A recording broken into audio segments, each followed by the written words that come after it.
ঈদের আগে এই প্রথমবার পুরো শহর ফাঁকা পেয়ে আমরা অনেক ঘুরে অনেক শপিং করলাম। তো সেই নিয়ে থাকছে আজকের ব্লগ। তো আসসালামু আলাইকুম, কেমন আছেন সবাই? আশা করি ভালো আছেন। তো আলহামদুলিল্লাহ আমরা অনেক ভালো আছি।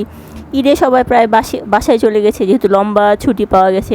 তো যারা রাজশাহীতে ঈদ করতে আসছে তারা শুধু আছে, আর রাজশাহী যারা বাইরে চলে গেছে, তারা মানে অনেকে রাজশাহীর চাকরি করে, তারা বাইরে চলে গেছে। তো এদিকে আমরা পুরো শহর ফাঁকা ফাঁকা লাগছে। তো ফাঁকা পেয়ে আমরা অনেক বাজারে ঘুরে অনেক কিছু কেনাকাটা করলাম। তো এইদিকে আমি সকালে রান্নাবান্না করে নিচ্ছিলাম, কারণ বিকালে বাইরে যাব, তাই ভাবছিলাম যে বাচ্চাদের জন্য কিছু শপিং করে আসবো। তো এইদিকে হচ্ছে আমরা মাছের ডিম রান্না করছিলাম। মাছের ডিমগুলো আমার মা দিয়ে গেছিলো। তো মাছের ডিম যে মানে আমি ভেবেছি কম হবে, কিন্তু দেখছি যে অনেকগুলো হয়ে গেছিলো। আর একটা সবজি রান্না করছিলাম, এখানে ধুন্দল দিয়ে হচ্ছে আলু রান্না করছিলাম, একটা সবজি। আর তারপরে বাসার সব কাজগুলো প্রায় করে নিয়েছিলাম ঈদের আগে এদিকে বিছানাগুলো পরিষ্কার করতে দিয়েছিলাম আর নতুন বিছানা চাদর পরে নিয়েছিলাম। তারপরে বিকালের দিকে আমরা বাইরে গেলাম। তো বিকালে রাস্তাঘাট অনেক ফাঁকাই ছিল প্রায়। তো এইদিকে আমরা বাসার সবাই মিলে যাচ্ছিলাম, মানে 2 মা ছেলে আর তাদের বাবা সহ রিক্সায় করে চলে যাচ্ছিলাম। তো তারপর রাস্তায় একটা ঝালমুড়িওয়ালা দেখতে পেয়েছিলাম, মামা দেখতে পেয়েছিলাম, ঝালমুড়িওয়ালা মামাগুলো, তার কাছে ঝালমুড়ি খাচ্ছিলাম। তো রাস্তা যেহেতু ফাঁকা ছিল, তো আমরা হেঁটে ঝালমুড়ি খেতে যাচ্ছিলাম। তো এইদিকে আমরা একটা ওমর প্লাজার শোরুমে চলে গেছিলাম উপরে, ভাবছিলাম যে বাচ্চাদের জন্য কিছু কেনাকাটা করব। তো এদিকে লিফট দেখে আমার বাচ্চারা অনেক খুশি হয়েছিল।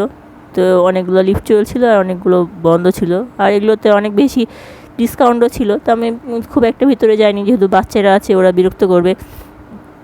তো আমরা যা কেনাকাটা করবো তাদের কেনাকাটা করে নিয়েছিলাম।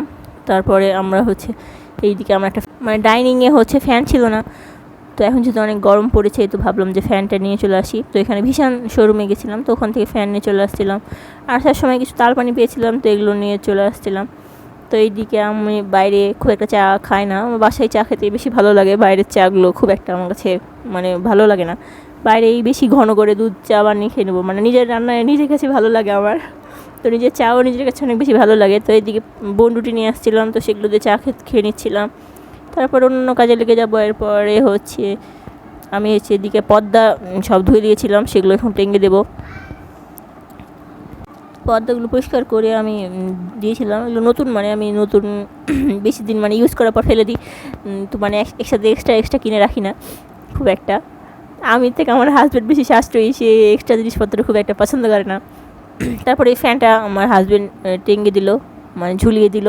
তারপর ফ্যানে বাতাস খাচ্ছিলাম, ফ্যানে বাতাসটা নতুন অবস্থায় অনেক ভালো হয়। তারপরে দিন সকালবেলা এখন আমি নাস্তা করে নিচ্ছিলাম আম দিয়ে, যেহেতু আমরা রাজশাহী থাকি, আমাদের প্রধান একটা খাবার আম। সকালে আম, রাত্রে আম, দুপুরে আম। তারপরে বাসায় যেহেতু গতকাল হচ্ছে ঈদুল আজহা, তো আমি এদিকে মশলা বেটে নিচ্ছিলাম, আর ফ্রিজে মাংস ছিল মুরগির, সেগুলো রান্না করে নিচ্ছিলাম। খুব সহজে মশলা দিয়ে কষিয়ে নিচ্ছিলাম, আর পাশাপাশি অন্য কাজগুলো করছিলাম। আর এদিকে সবজিও রান্না করেছিলাম, একটা ফুলকপি আর বেগুন দিয়ে সবজিটা।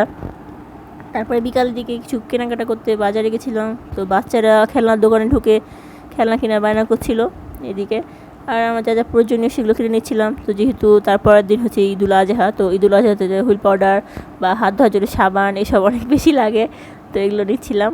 আর বাচ্চাদের জন্য ওই যে খেলনা, তারপরে তাদের জন্য কিছু ড্রেস, এগুলো নিয়েছিলাম। তো এগুলো দেখাতে ভুলে গেছিলাম। আর কিছু প্যান্ট ছিল ওদের। তারপরে বাজার থেকে আসার সময় একটা আমি বড় ডিস্ক নিয়েছিলাম, যেহেতু মাংস রান্না করার জন্য অনেক বেশি বড় কিছু ছিল না আমার বাসায়। এই একটা কিনেছিলাম, এটা কিয়ামের, এটা অনেক বড় ছিল।